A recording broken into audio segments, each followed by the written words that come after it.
Jätkame meeste tervise teemal. No suhtuksin tegelikult meeste tervisekäitumisse nii nagu ka naiste tervisekäitumisse. Kindlasti, ja ma loodan väga, et igal inimesel on olemas oma perearst.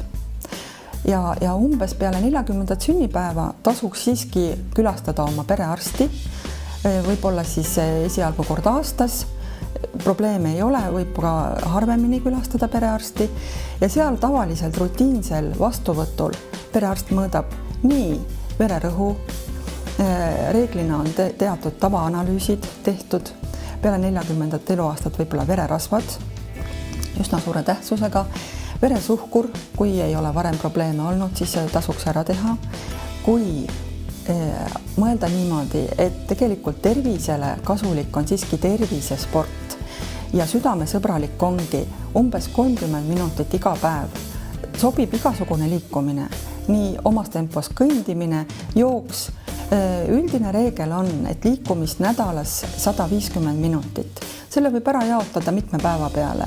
Kuidas annavad märku vererõhu probleemid? Vererõhu haigus tegelikult iseenesest areneb väga salakavalalt ja hiilivalt ja sageli inimesel ei teki üldse mitte mingisuguseid sümptome.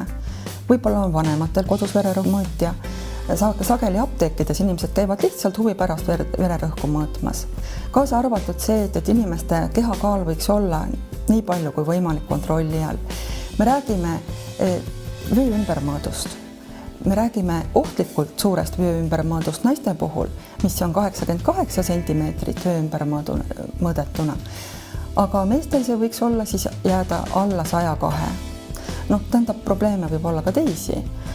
Iga inimene, kes soovib täpsemat informatsiooni oma tervise kohta, võib leida läbi meie kodulehekülje või ka siis vastavalt registratuurinumbrile helistades võimaluse oma tervist uurida. On olemas nii terviseuuringute paketid erinevate organsüsteemide uurimiseks ja veel tahaksin rõhutada, et alati ei ole vaja oodata sümptomite ja halva enesetunde teket. Inimene, kellel on lähisugulaste seas olnud varajast südamehaiguste esinemist, võiks tegelikult juba oma tervist uurida alla 40 aasta vanusena. Samas võiks vähemalt 40-aastane inimene proovida oma vererõhku mõõta aeg-ajalt, teada oma kolesterooli väärtusi, kaasa arvatud loomulikult ka veresuhkru näitusid.